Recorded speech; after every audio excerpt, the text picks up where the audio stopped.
And it's our pleasure now on this Capital Outlook profile to be at the home of Albert Sommers. Representative Sommers, you're in the beautiful Green River Valley, spectacular views that our viewers are actually looking at right now. Thank you for hosting us this evening. Well, thank you, and hello, Wyoming, and welcome to Sublette County. Yeah, you always open your web posts, and I want to tell our viewers you do a wonderful job in communicating with your constituents at a website that you put a lot of effort into at albertsommers.com, even during session. What's the background of that site? So the background is the first session I ever went to, the local radio station said, "Hey, could you do a spot for us?"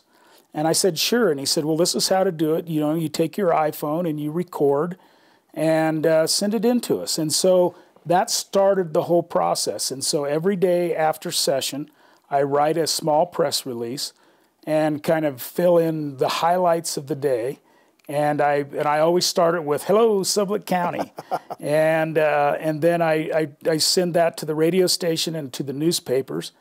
And then they print it and we put it on our website, and my wife puts it on my Facebook page. And people really appreciate it. I'm really thankful that I've done that. And I think that if our viewers want to really follow the legislature, that's a great resource.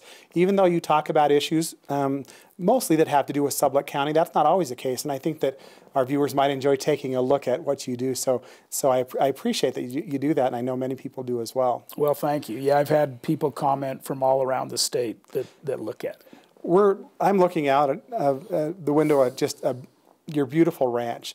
You're a third-generation rancher. This ranch has been in your family for over 100 years. Mm-hmm. Tell our viewers where we're at and what you do here. Yeah, so we are in the Green River Valley, kind of in between Pinedale and Big Piney.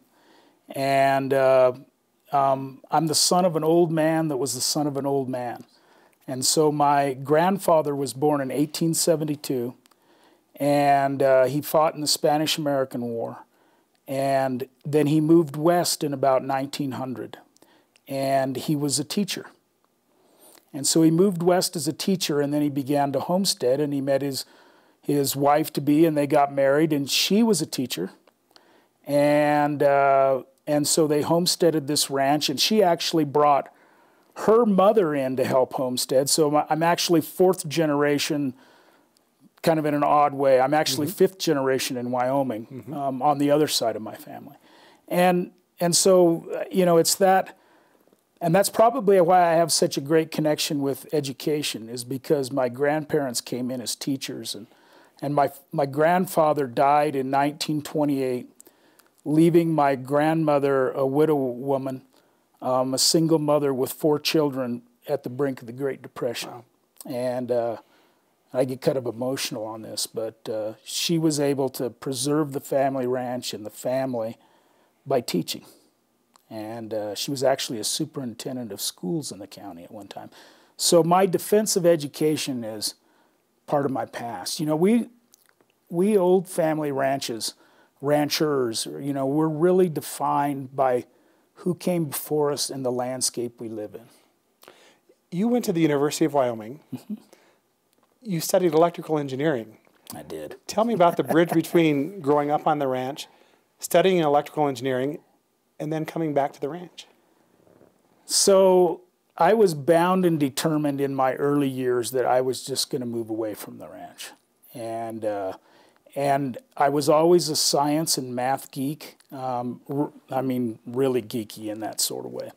And so when I went to the University of Wyoming, I started to get really more into ranching in high school and that sort of thing. But my passion was still math and science.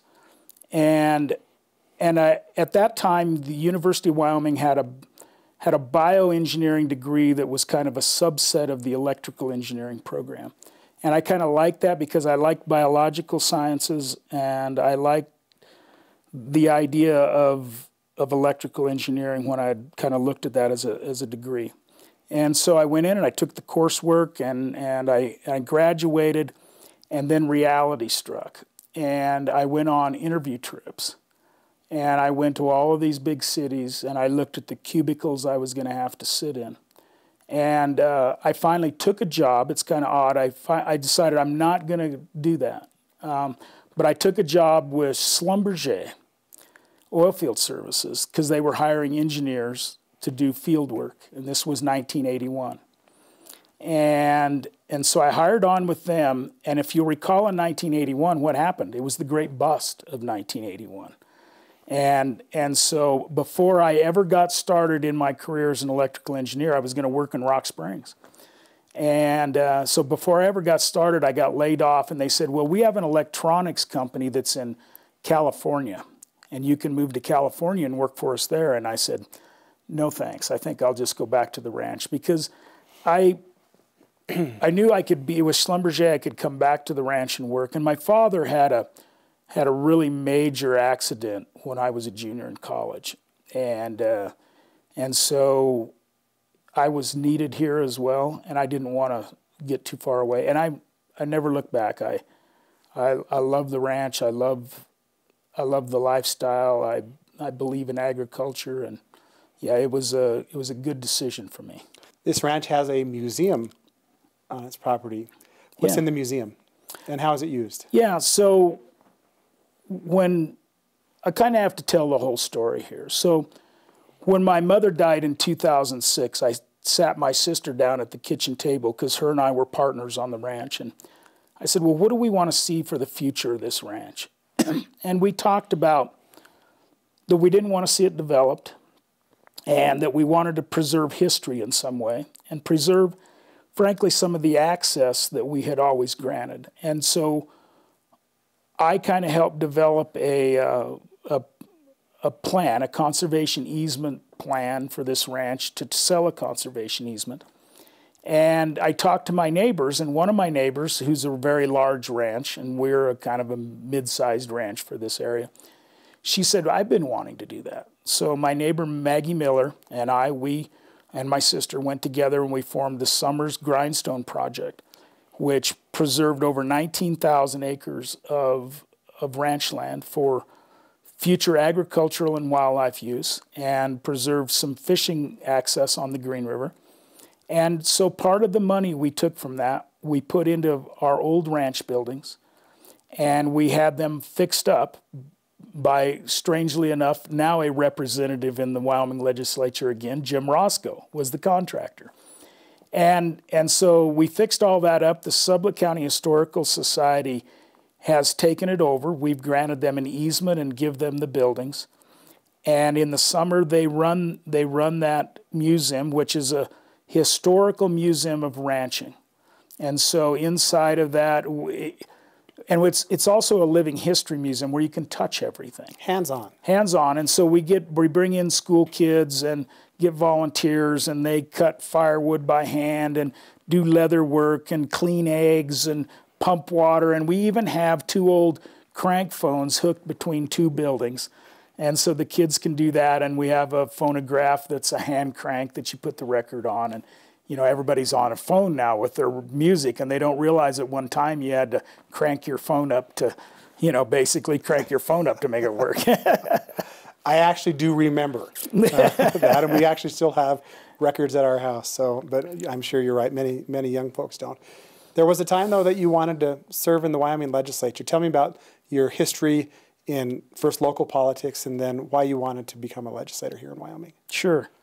So, from the time I got out of college, let's go back further. So I was student body president my senior year in high school. So I'd served on the student council, and I became student body president. And so politics was kind of in my blood. And even though my father was not into politics, his father and mother actually went to a national Republican convention back when, you had to have horses to get out of here. And so kind of politics is probably a little bit in my blood. And then when I got out of college, I kind of helped the local Green River Valley Cattlemen's Association out. And then I got involved in local boards, and I eventually was on the local planning and zoning board for 9 years, and I got appointed by the governors of 3 different governors to task force, and finally the livestock board. And at that point in time, what happened was there was a boom in Sublette County. We all remember that. And a lot of revenue flowed out of Sublette County to the state. At about the same time that there was a redistricting effort after the census. And so Sublette County finally had enough people in it that it could justify, probably its own representation. And so there was a redistricting because of, I think, frankly, because of Sublette County's presence in the budget and our the way we contributed to revenues. And so there was kind of a new seat opened up, and I thought, this is the time. The incumbent had decided not to, what would have been the incumbent had decided not to run. And I said, I want to take this on. And I'm a solution-oriented person. I really believe in integrity and civility. And I thought I had a place in the legislature. Back to your website for just a moment. One of the things on your website that's striking to me is in the upper right-hand corner, you have John McCain's speech before the Senate, before the United States Senate in 2017. Why is that there? I thought that was one of the most powerful speeches that I've ever listened to, and it's really about civility, and it's really about how we have to work together as a nation or a state or a people to accomplish the greater good of society. And it's not about me, it's about us. And I so much believe in that. You've served on a lot of committees in your time, important committees, joint appropriations. You were with school recalibration, on an opioid task force. You're worried about broadband service. Been involved and very much an early supporter of Endow. When you look at Wyoming 10 or 15 years from now, what are you thinking about the most? What I don't know if concern's the right word, but what's on your mind when we really look down the road for Wyoming? Yeah, and I'm going to take it out a broader view first, because I'm concerned about rural America, and we are a piece of rural America, and rural America is struggling right now, and economically struggling, because all of the major plays are in the cities. All of the big businesses, all of the moves are into cities, and we're just flowing out or flowing into these cities. And in Wyoming, it's because we have no city. Denver sits on the border of one part of Wyoming, Salt Lake on another, Billings on another, Idaho Falls and Boise kind of out there, Rapid City. It's really hard for us to build a population center because we have all of these surrounding us. And so I do really worry about that. But here's my broadband pitch. People are going to get tired of living on top of each other, and they're going to want to live in more rural areas. And that can happen if we have a willingness to accept other people, and if we have good broadband. And so I think it's imperative that this state, and that's the reason I was a big supporter of Endow, not just the broadband Endow, but we have to look at where are we going to generate revenue in the future. We're going to still have minerals. Minerals is going to play a part for a long, long time in Wyoming. I'm not a doomsdayer on minerals. But it's going to dial back some. And we need to find those people that want to live in Wyoming, give them the opportunities and the ability to work from Wyoming.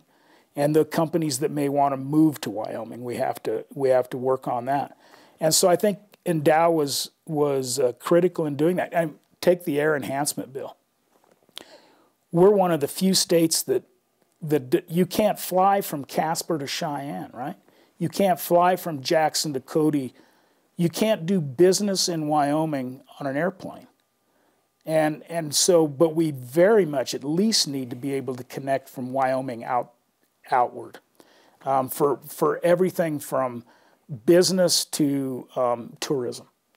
You're in leadership. You're the Speaker Pro Temp of the House. Why has that been important for you? Why did you want to become part of the House leadership? I think it goes back to why I wanted to become a legislator.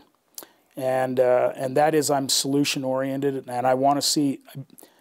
I really believe in the integrity of the institution and the process, that is the legislature, and I very much am somebody that wants to help new people understand that role that we play. We are just there for a little piece of time, and it's our responsibility to maintain this state and grow this state while we have that little bit of limelight. And so I just want to be a cog in the process to make sure that we maintain that integrity of institution and process.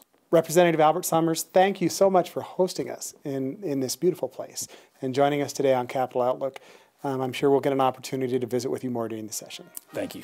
Appreciate the time.